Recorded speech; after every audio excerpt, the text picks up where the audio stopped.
Terima kasih atas kesempatan. Perkenalkan, nama saya Vincentius Hendra Mangundap dengan NIM 1906-1101-057. Saat ini saya akan menjelaskan tahapan-tahapan untuk ECM atau Error Correction Model. Pertama-tama, ECM ini adalah analisis data jangka panjang dan jangka pendek yang ingin mencari tahu apakah variabel bebas, contohnya di sini jumlah penduduk miskin, akan mempengaruhi perubahan variabel terikat, contohnya di sini pertumbuhan ekonomi. Baik, langkah pertama, kita buka reviews, kita klik file, new, lalu work file. Untuk work file structure type, kita pilih date regular frequency. Untuk date specification, untuk frekuensi kita pilih annual karena data ini data per tahun. Untuk start date, karena data kita dari tahun 2005, jadi kita ketikkan tahun 2005. Dan end date atau akhir tahunnya tahun 2018.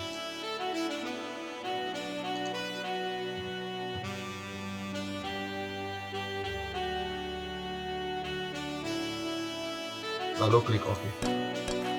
Setelah muncul window seperti ini, kita ketikkan di command data spasi X spasi Y, lalu enter.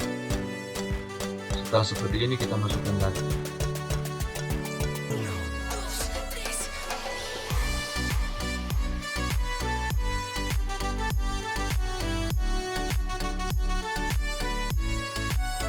Setelah masukkan data, pertama-tama pengolahan data ini kita harus uji stasioner. Caranya klik view, unit to test, lalu untuk test type, kita pilih individual root Fisher ADF atau individual root Fisher BP. Kita pilih saja di sini individual root Fisher ADF. Lalu klik OK. Jika nilai prop lebih dari 5% atau 0,05, maknanya data ini tidak stasioner pada level. Stasioner itu ketika data tidak berpola atau netral. Selanjutnya kita uji lagi dengan first difference untuk melihat stasioner atau tidaknya data yang ada. Caranya kita klik view, unit to test. Untuk test for unit routine kita ganti dengan first difference. Lalu kita klik OK. Terlihat di window ini, seluruh prop dari data ini kurang dari 5% atau 0,05. Maksudnya data ini stasioner atau tidak berpola. Setelah kita tahu perubahan data sama dengan stasioner, lakukan analisis regresi seperti analisis regresi data biasa. Kita X-kan saja ini. Caranya klik Y atau variabel terikat, lalu klik X dengan cara kontrol klik. Klik kanan, open as equation.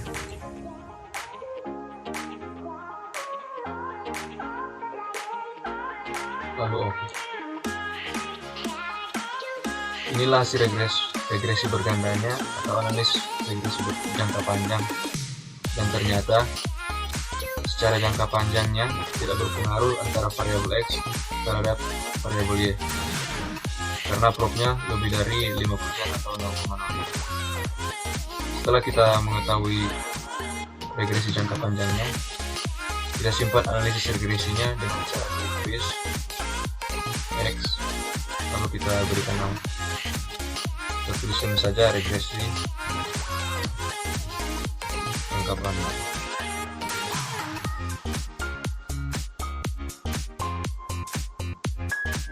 Lalu OK. Setelah ini kita cari tahu regresi jangka pendeknya.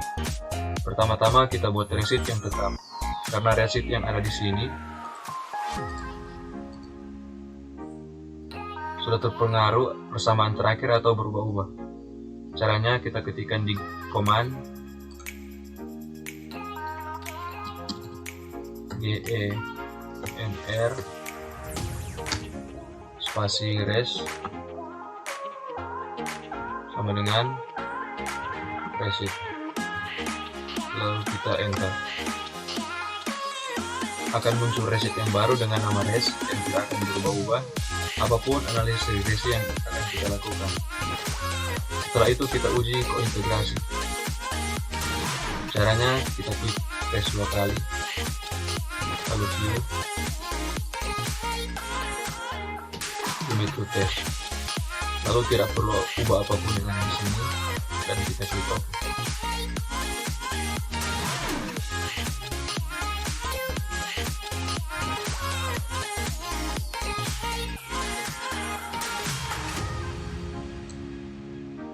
Dikatakan variabelnya terkointegrasi itu ketika probnya kurang dari 5% atau 0,05 dan koefisiennya negatif, dan maknanya analisis SCM masih bisa dilanjutkan, dan terlihat di sini semuanya memenuhi syarat karena probnya ini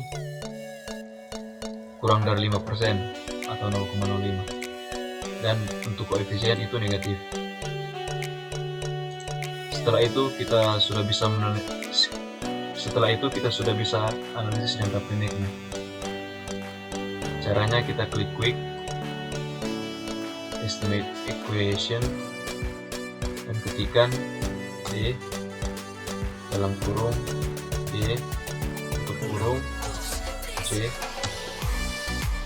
D dalam kurung X tutup kurung, lalu OK.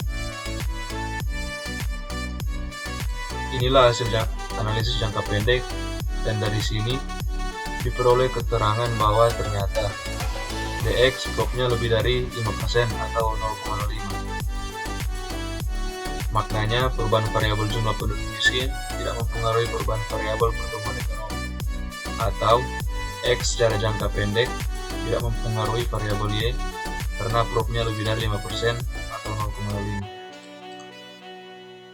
Terima kasih.